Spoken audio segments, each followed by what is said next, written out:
The late afternoon sun cut through the high windows of the university music hall, casting long, dusty beams of light across the floor. It was that time of day when the building felt heavy and slow, the air smelling faintly of old varnish and the lingering scent of coffee from the student lounge nearby. Most of the practice rooms were empty, save for the occasional muffled thump of a bass drum or the squeak of a violin bow from down the hall. Julian sat at the grand piano on the stage, his posture perfect, his back straight. He was playing a piece that required intense focus, his fingers darting across the ivory keys like nervous spiders. He was good, and he knew it. He had spent years mastering the technical side of music, drilling scales until his hands ached, perfecting the speed and volume of his playing until he could shatter the quiet of a room with a single chord. To Julian, music was a sport. It was about winning.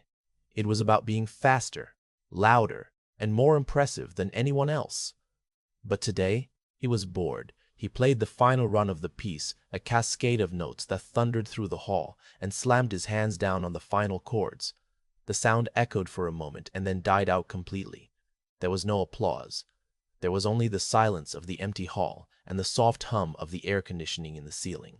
Julian sighed, letting his shoulders drop. He looked around, his eyes scanning the shadows, looking for something to break the monotony of his own brilliance. That was when he saw her. In the far corner of the hall, away from the stage and the bright spotlights, there was a small padded bench. A girl sat there, her legs tucked up underneath her. She wasn't looking at him. She was holding a thick, beat-up physics textbook, her hair falling over her face as she read intently. Her backpack, which looked like it had seen better days, sat on the floor beside her. Julian didn't know her name. He had seen her around the campus a few times, always in the background, always quiet. She looked like the kind of person who blended into the walls. He knew she wasn't a music major. The music students had a certain intensity about them, a certain desperate look in their eyes that she lacked. She looked calm. She looked ordinary. A mischievous idea sparked in Julian's mind. He was tired of playing for himself. He wanted an audience, even a small, unwilling one. He wanted to show off. He stood up, smoothed his shirt, and walked to the edge of the stage. He hopped down, his shoes making a sharp click against the polished floor, and walked toward her. The girl didn't look up. She turned a page in her book, completely absorbed in whatever problem she was trying to solve. Julian stepped a few feet away from her. "Hey," he said, his voice loud enough to startle her. The girl jumped slightly, her head snapping up. She looked at him with wide, dark eyes, clearly surprised that anyone was talking to her. She closed her book slowly, marking her place with a finger. "Hi," she said softly. Her voice was quiet, hesitant. "You've been listening to me play," Julian stated. It wasn't a question. He sounded confident, bordering on arrogant. She shifted on the bench, looking a bit uncomfortable. "I was just studying," she said. "I can hear the piano from everywhere in the hall." Julian smirked. He loved hearing that. It meant his sound traveled. It meant he was loud. He leaned against the wall, crossing his arms. "I'm Julian," he said, "senior performance major." "Oh," she said, "I'm—" She paused, as if she wasn't sure if she should tell him. "I'm Ilara." "Ilara," Julian repeated, rolling the name around. He looked at her hands. They were resting on top of her physics book. They looked small and gentle. "You play?" he asked, gesturing toward the piano on the stage. Ilara looked away, toward the exit sign glowing red above the door at the back of the room. "Not really," she lied. "I used to, a long time ago. It's not really my thing anymore." Julian laughed. It was a short, mocking sound. "Not really? Come on. Everyone who hangs out in the music hall plays something. I bet you're just hiding your talent because you're shy." Ilara shook her head. "Really, I'm not. I'm just here because it's quiet. Usually. It's quiet because I stopped," Julian said. He pushed himself off the wall and stood in front of her, blocking her view of the stage. "I have an idea. I'm bored. You look bored. Let's have a duel." Ilara frowned, confusion wrinkling her forehead.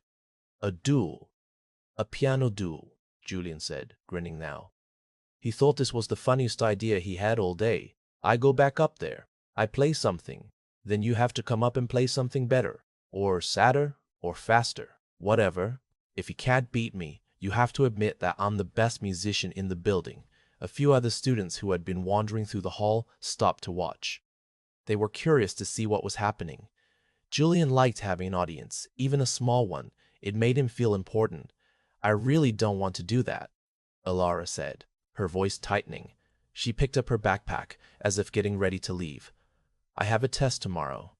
I need to study. Oh, come on, Julian pressed, stepping closer. He wasn't going to let her off the hook that easily. He felt a weird need to prove something to this stranger who didn't care about him. Are you scared?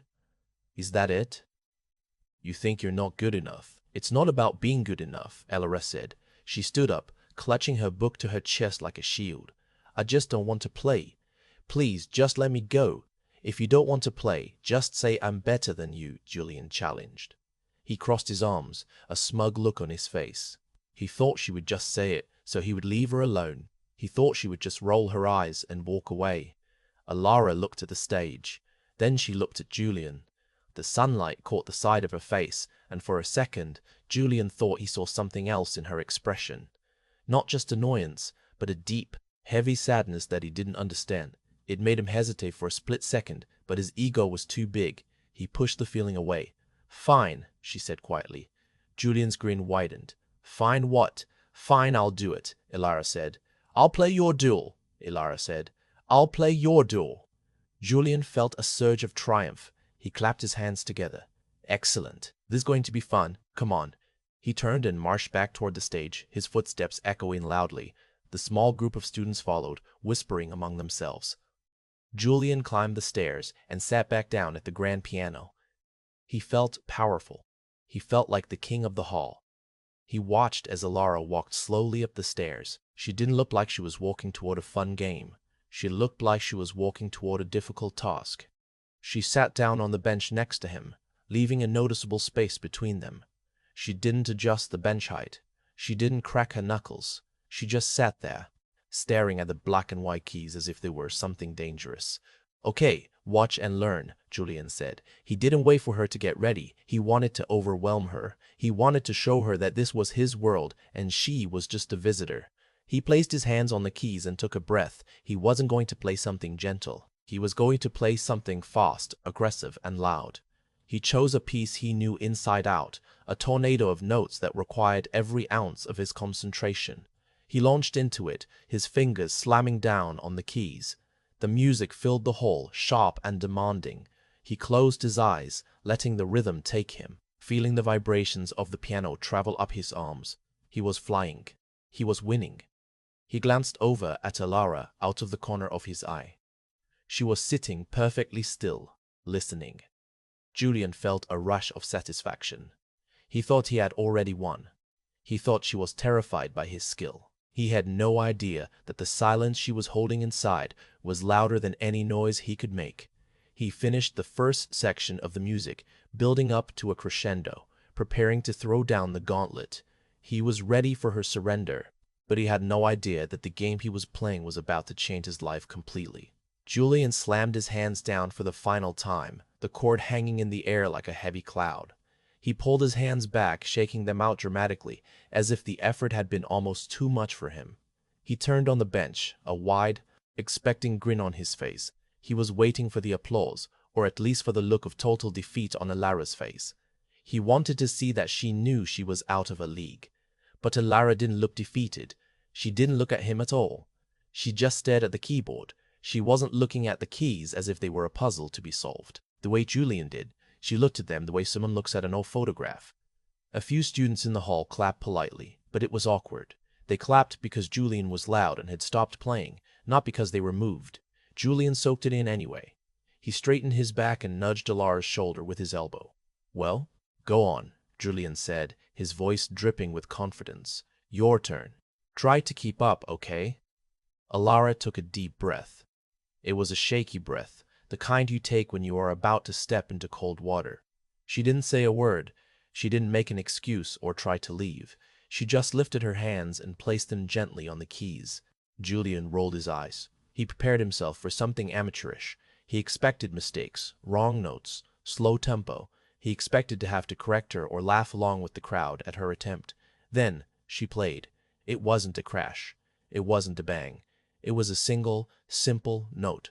A high, clear note that rang out like a tiny bell in a quiet valley. She let it fade away until the sound was so small you could hardly hear it. Then she played another note, and another. She played a melody that Julian didn't recognize. It wasn't famous. It wasn't by Mozart or Beethoven. It sounded like a folk song, something old and simple, maybe something a mother would hum to a child to get them to sleep. Her fingers didn't fly, they walked. They moved slowly, pressing the keys with a tenderness that Julian didn't know was possible. He watched her hands. They were small, but they were sure. She wasn't thinking about the mechanics. She wasn't thinking about her thumb crossing under her palm. She was just playing. The sound coming from the piano was completely different from what Julian had made. His sound had been hard, like a hammer hitting a nail. Her sound was soft, like a hand brushing against silk. The few students in the hall stopped talking. The atmosphere in the room changed instantly. The arrogance that Julian had filled the space with was gone, replaced by something else. It was peaceful. It felt real. Julian felt a strange itch in his chest. He didn't like it. He was the performer here. He was the one with the talent. This girl was just a physics student who shouldn't have been able to make the instrument sound like this. It felt unfair. It felt like she was cheating somehow by being so quiet. She played through a slow, gentle phrase. It was beautiful in a way that made Julian feel suddenly uncomfortable. He felt like she was showing him up, not by being faster or louder, but by being more human. He was showing off his skill. She was just sharing a piece of her soul. The urge to stop her grew inside him. He couldn't let her finish. He couldn't let the room stay this quiet. If she couldn't let the room stay this quiet, if she finished, people might actually prefer her music over his. They might realize that his loud, fast playing was actually just noise. He waited for a pause in her melody, a small breath in the music. As soon as her hands lifted for a split second, he jumped in. He didn't start a new song. He interrupted. He slammed his fingers down the scale, a messy, aggressive rush of sound that crashed right over her gentle melody like a wave hitting a sandcastle. It was loud, rude, and completely on purpose. He played a fast, complicated run of notes, zigzagging up and down the keyboard, trying to drown her out. He was laughing as he played, a nervous laugh, but he kept going. He looked at her, expecting her to stop, expecting her to be scared off by his noise, but Alara didn't move her hands away. She didn't pull back. She waited. She listened to his chaos. She sat perfectly still while his fingers hammered away at the keys, filling the beautiful silence she had created with his ego. The small crowd of students looked confused. They glanced at each other. The magic of the moment was broken. Now it just looked like a mess. Julian was playing too fast, too hard. He was making mistakes because he was rushing, trying to prove a point that nobody understood. Finally, Julian ran out of breath. He hit a low, rumbling chord and stopped, his chest heaving slightly. He turned to Alara, his face flushed. "Too slow for you?" he asked, breathless. "You have to keep the energy up. You can't just let the music die." Alara looked at him. Her eyes were calm, but there was a depth to them that made Julian's smile falter. She didn't look angry. She didn't look annoyed. She looked at him with a kind of pity that hurt his pride more than any insult could. She didn't say anything. She didn't argue with him about energy or speed. She just looked at her hands resting in her lap. "Come on," Julian said, nudging her again, though less forcefully this time. "Play something else. Something with a beat. I'll accompany you." He was trying to regain control. He was trying to turn this back into a game that he could win. But Alara didn't move. She seemed to be somewhere else in her mind. She wasn't engaging with his competitive spirit. Julian started to feel frustrated. He was used to people reacting to him. If he challenged them, they fought back. If he showed off, they clapped. Alara was doing neither. She was like a stone wall. His energy was bouncing off her and falling flat on the floor. "Why aren't you playing?" Julian asked, his voice rising. "I gave you a challenge. Are you giving up already? I thought you were better than that." He wanted a reaction. He wanted her to get mad. He wanted her to try to play faster than him so he could crush her again. He wanted a battle.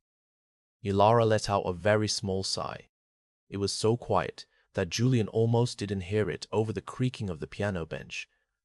She looked at the keys one last time, and then she pulled her hands away and placed them in her lap. She had surrendered the round, but she didn't look like she had lost. She looked like she had simply decided that the game wasn't worth playing. Julian scoffed. He shook his head. "Fine," he said. "I win, I guess. That was easy."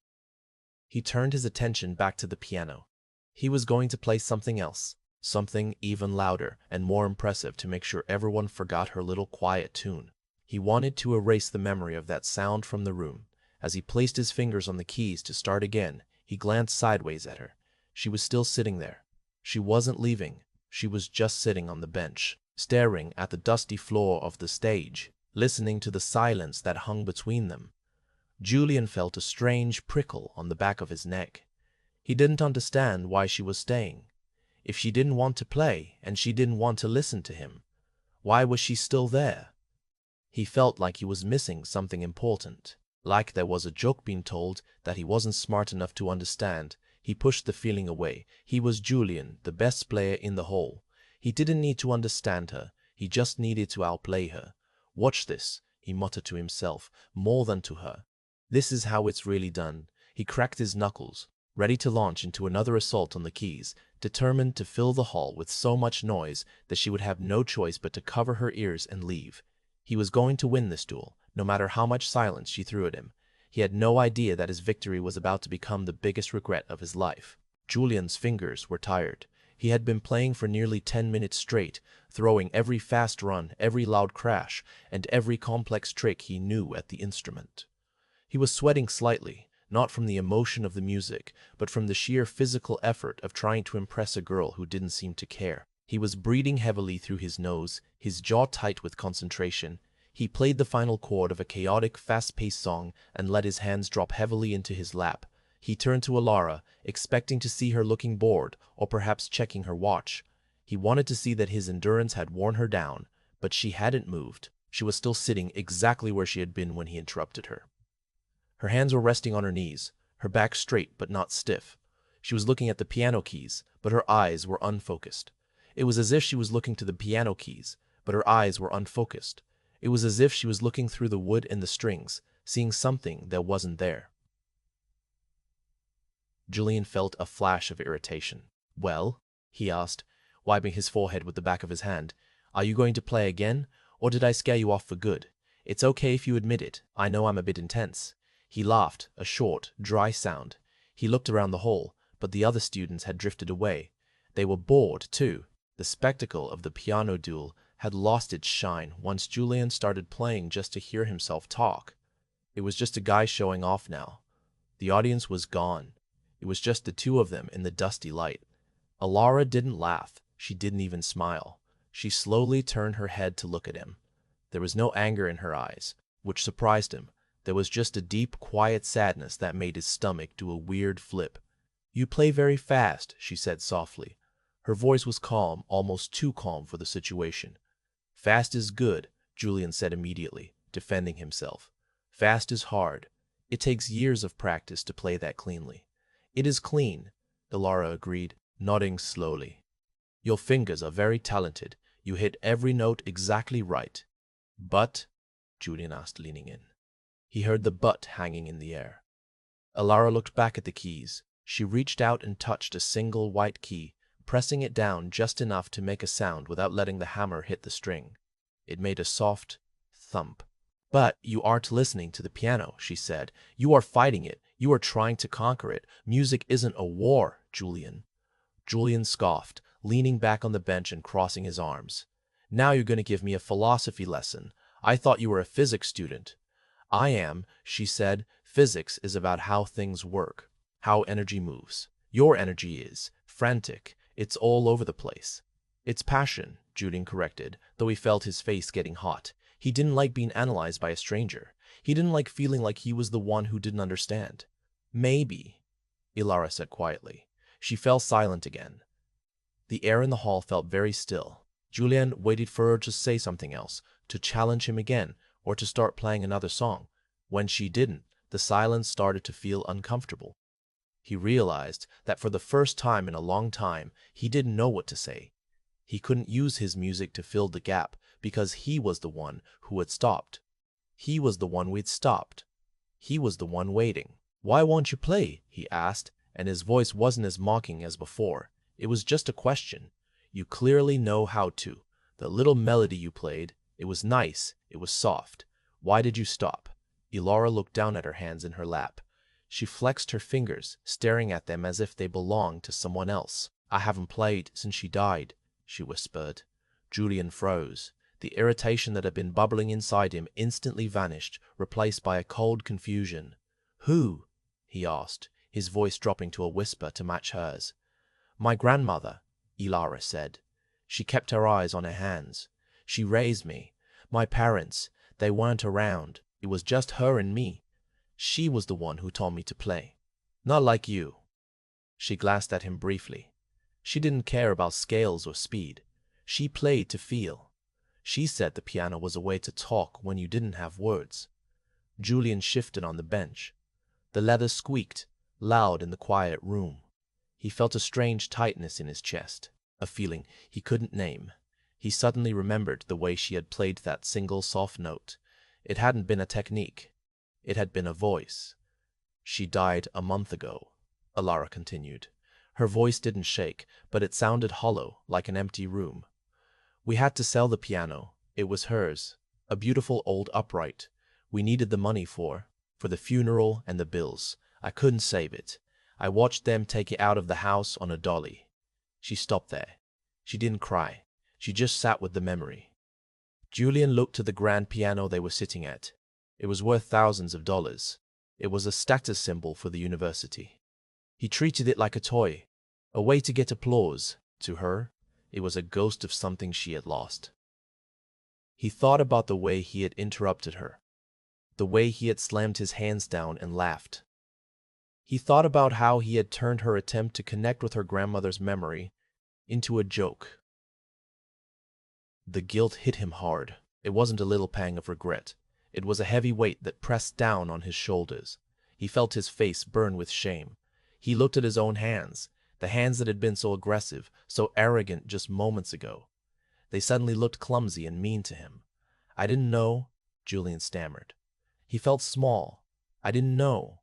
I'm sorry. I was just messing around. I thought you were just some student hiding in the corner."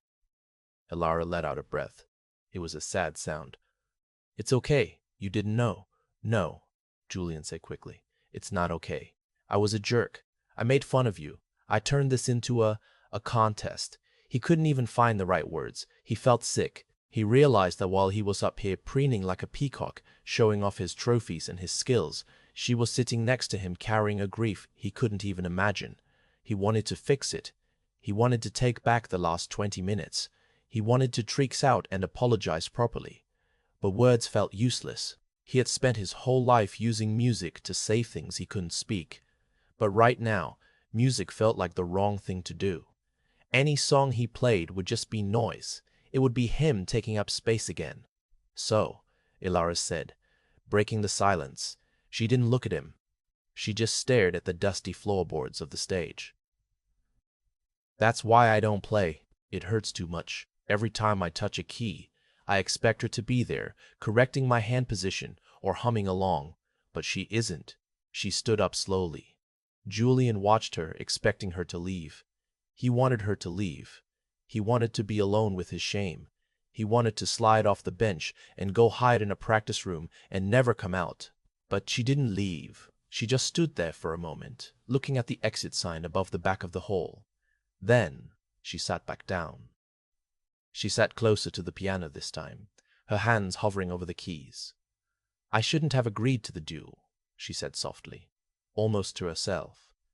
"I thought maybe if I played, I would feel her again, but then you interrupted, and I froze." Julian felt a lump in his throat. He looked at the keyboard. He saw it differently now. It wasn't a machine for him to master anymore. It was a bridge, and he had burned it down. "Play with me," Julian said. The words came out of his mouth before he could think about them. Elara looked at him, surprised. "What?" "Not a duel," Julian said. He shook his head. "No contest. No winning. Just play with me. Let me try to listen this time. Not to the notes, but to what you're saying." Alara hesitated. She looked scared. I don't think I can. Just one note, Julian said, or just sit there. I'll play something for you, something quiet, not for show, just for you. He felt nervous, which was a new feeling for him. He was scared he would mess it up again. He was scared that he wasn't good enough to play the kind of music she needed to hear. He realized he had spent years learning how to play with his hands, but he had never learned how to play with his heart. He placed his hands on the keys, gently this time. He didn't press down yet, he just waited. For the first time, he wasn't the leader. He was waiting for her. He was waiting to see if she would let him back in. The air in the music hall felt different now. It wasn't heavy with the dust of old books or the smell of polish. It felt fragile, like a thin sheet of glass that could shatter if someone spoke too loudly. Julian sat with his hands hovering over the keys, his fingers trembling slightly. This was a feeling he didn't know. He had performed in front of hundreds of people, judges who held his future in their hands, and he had never been nervous. But now, sitting next to this quiet girl with the sad eyes, he was terrified. He realized that for years he had been using the piano to build a wall around himself. He played fast and loud so people would look at the wall, not at him. But Alara had somehow seen right through it. She hadn't been impressed by his wall. She was waiting for him to come out from behind it. Julian looked down at the keys. They were just pieces of ivory and ebony, plastic and wood, but right now they felt like a minefield. He knew that if he played a scale, if he did a run, if he showed off even a little bit, she would close up again. She would leave, and he knew, with a sudden, painful clarity, that he didn't want her to leave. He wanted to fix this. He didn't know how, but he knew that music was the only language he had to offer. He took a deep breath, trying to slow the racing of his heart. He closed his eyes for a second and blocked out the image of the grand hall, the stage lights, the audience he used to imagine. He thought about Ilara's story. He thought about an old piano being wheeled out of a house. He thought about silence. Julian pressed down a single key with his left hand. It was a low C, deep and resonant. He didn't strike it. He didn't try to make it sing. He just let the weight of his finger push the key down. The sound wasn't pretty in the traditional sense. It was a thud, a wooden, fundamental sound that sat in the bottom of the piano like a heavy stone. Then he did something he never did. He held the key down. He let the note sustain, listening to it fade away into the quiet hum of the room. He didn't add anything to it. He didn't try to fill the space. He just let the note be there. It was an offering. It was an apology, stripped of all ego. It was the simplest thing he had played in 10 years. It was him saying, I am listening. I am not fighting. I am here. He kept his finger on the key, feeling the vibration travel up his arm and settle in his chest. He didn't look at Alara. He couldn't. He was too afraid of what he might see on her face. Rejection? Anger? Or worse, pity. He stared at the fall board of the piano, counting the seconds as the sound decayed, waiting for the silence to return. He expected her to stand up. He expected her to grab her backpack and walk away, leaving him alone with his one pathetic note. He wouldn't have blamed her. He knew he deserved it. He had been cruel. He had taken something sacred and tried to turn it into a game. A single note couldn't fix that. He knew it was too little, too late.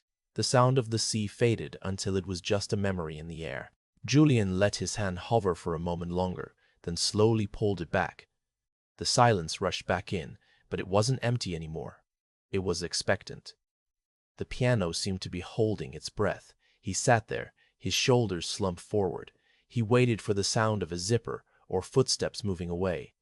He waited for the sound of a zipper or footsteps moving away. He waited for the scene to end. But then he heard it. It was the softest sound he had ever heard. Alara's right hand moved. She didn't play a chord. She didn't play a melody. She played a single note just like he had. It was an E. It was higher than his note, clear and bright like a drop of water. Julian felt a shiver run down his spine. She hadn't left. She had answered him. She had accepted his offering. She didn't play the note aggressively. She caressed it. She let it ring out, hovering over his low C. The two notes hung in the air together, the low and the high, the dark and the light. They created a harmony, a simple interval that sounded like a question being asked and answered all at once. Julian kept his hands in his lap. He didn't join in. He didn't try to decorate it. He just listened. It was the most beautiful thing he had ever heard. It wasn't complex. It wasn't impressive. It was just two notes. But then Elara moved again. She played another note, a G, and then an A. Slowly, deliberately. She was weaving a melody. It wasn't a song he knew. It was something she was making up right there, or perhaps something she remembered from long ago. It was slow, sorrowful, but incredibly pure. Julian realized with a jolt that she was improvising. She was taking his single, humble apology and building a world around it. She was taking his heavy stone and building a bridge over it. He watched her hands. They were still small, but they didn't look weak anymore. They looked sure. She pressed the keys with a firmness that surprised him. She was committed to every sound she made. She wasn't worrying about what came next. She was just feeling the current of the music and letting it carry her.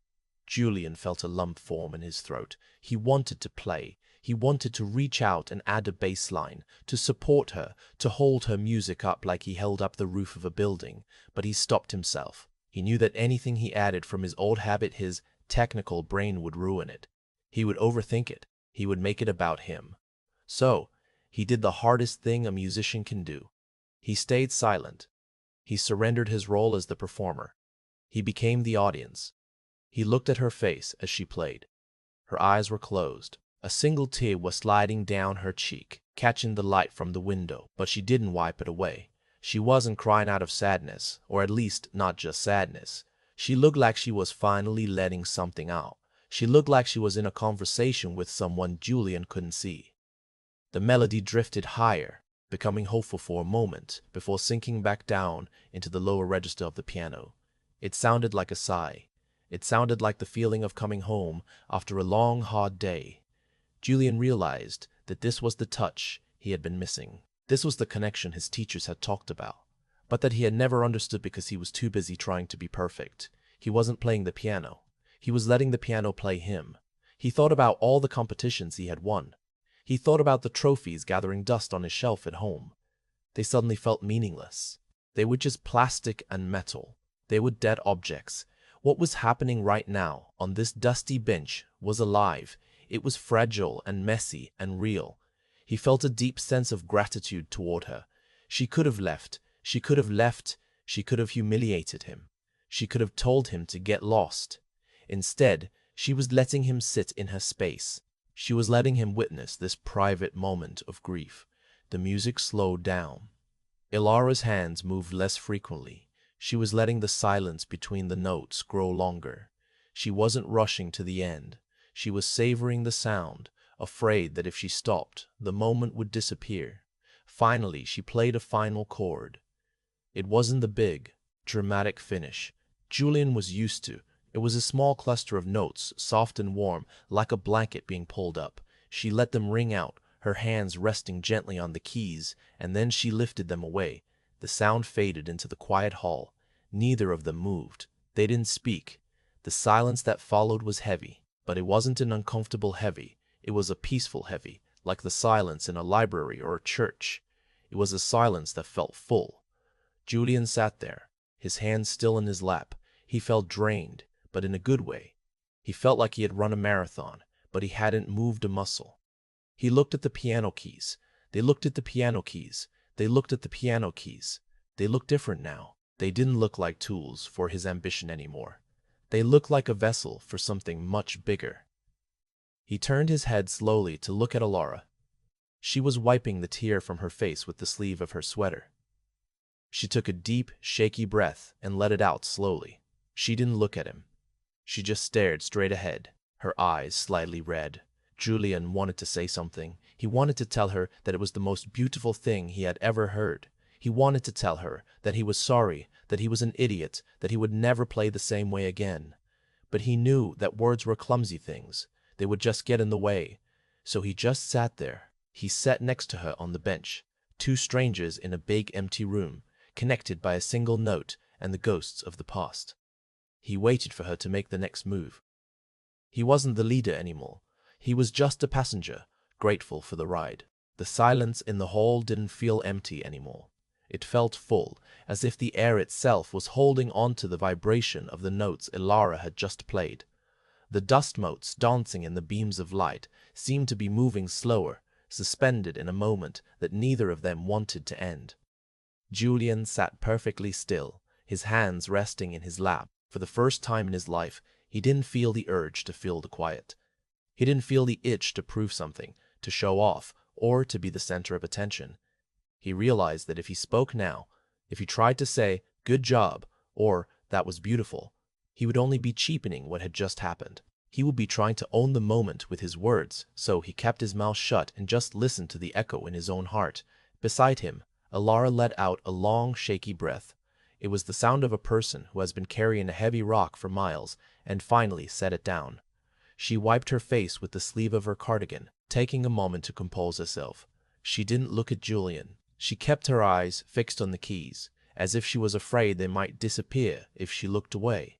Slowly, she lifted her hands off the keyboard and placed them back in her lap. Her movements were heavy, drained of energy, but there was a peace in her posture that hadn't been there before. Julian wanted to look at her, to see if she was okay, but he didn't want to stare. He felt a profound sense of respect for her. He realized that while he had spent years treating music like a competition something, to win she had treated it like a lifeline. She had just dived into the deepest part of her grief and come back up for air, right there next to him. He had witnessed something incredibly private, something raw and real. He shifted his weight on the bench, the leather creaking softly. The noise sounded loud in the quiet hall. Ilara finally turned her head to look at him. Her eyes were red-rimmed, but they were clear. She looked tired, but the wall of sadness that had surrounded her seemed to have cracked. "Thank you," she whispered. Her voice was raspy. Julian shook his head quickly. "I didn't do anything," he whispered back. You did everything. I just pressed a key." "You let me play," she said softly. "You let me play," she said softly. "You stopped fighting the piano. That was the only reason I could start. You gave me space." Julian felt a lump form in his throat. He thought about all the times he had played over people, talked over people, pushed his way into conversations. He had never realized how much noise he was making, until he saw what happened when he finally stopped. He hadn't just played a note. He had stepped aside. He had allowed someone else to be important. "I was a jerk," Julian said, the words tumbling out before he could stop them. He needed to say it. "I was arrogant and rude. I shouldn't have challenged you. I'm sorry." Ilara managed a small, tired smile. It wasn't a mocking smile. It was forgiving. "You were," she agreed gently. "But you listened. That's more than most people do." She reached down to the floor and picked up her backpack. She swung it over one shoulder, the movement signaling that it was time to go. The moment was over. The magic was fading back into the reality of a Tuesday afternoon in a university building. Julian stood up too. He felt strange, like his center of gravity had shifted. He watched her, expecting her to walk away without another word, to go back to her physics book and her life on the edge of the campus social circle. "Are you going to play again?" Ilara asked suddenly. Julian looked at the piano, then back at her. "I don't know," he said honestly. "Not for a while. I think I need to figure out why I'm doing it. I don't want to just make noise anymore." Ilara nodded. "That sounds like a good plan." She turned and walked toward the aisle that led to the back of the hall. She walked slowly, her footsteps echoing softly. Julian watched her go. He didn't try to stop her. He didn't ask for her number, and he didn't make a joke to lighten the mood. It didn't feel right. What they had shared wasn't the start of a romance or a new friendship. It was a shared moment of humanity. That was enough. She reached the heavy push bar of the exit. She paused there for a second, her hand resting on the metal. She looked back at him one last time. She didn't wave. She just looked at him, her eyes holding a depth of understanding that made Julian feel seen in a way he never had before. Then she pushed the bar and slipped out into the corridor. The click of the latch shutting was the only sound. Julian was left alone on the stage. The sun had moved lower in the sky while they played, and the long beams of light had turned a deep, golden orange. The shadows in the hall were stretching out, reaching toward the stage. He walked back to the piano bench and sat down. He looked at the keys. They were the same keys he had been banging on an hour ago. Nothing about the instrument had changed, but everything about him had. He placed his hands on the keyboard, but he didn't play. He just sat there, feeling the cool plastic under his fingertips. He thought about the way Alara had played, the way she had let the silence be part of the music. He realized that silence wasn't just the absence of sound. It was a canvas. It was the place where the music could breathe. He tried to imagine playing the way he used to, crashing through scales, trying to impress the empty room. The thought made him feel tired. It felt hollow. He knew he couldn't go back to that. He had opened a door today, and he couldn't close it. Julian took a deep breath. He thought about Alara's grandmother. He thought about the empty space where the old piano used to be in her house. He thought about the single note he had played to apologize. Very slowly, gently, he pressed down the low C again. He didn't force it. He let the weight of his arm carry the note. He let it ring out, deep and resonate. He listened to the sound decay, listening to the harmonics as they faded into the wood. He didn't add anything. He didn't try to make it fancy. For the first time in his life, Julian wasn't performing. He wasn't trying to win. He was just listening. And in the quiet of the empty hall, as the last vibration of the note disappeared into the dust, he finally understood what it meant to be a musician.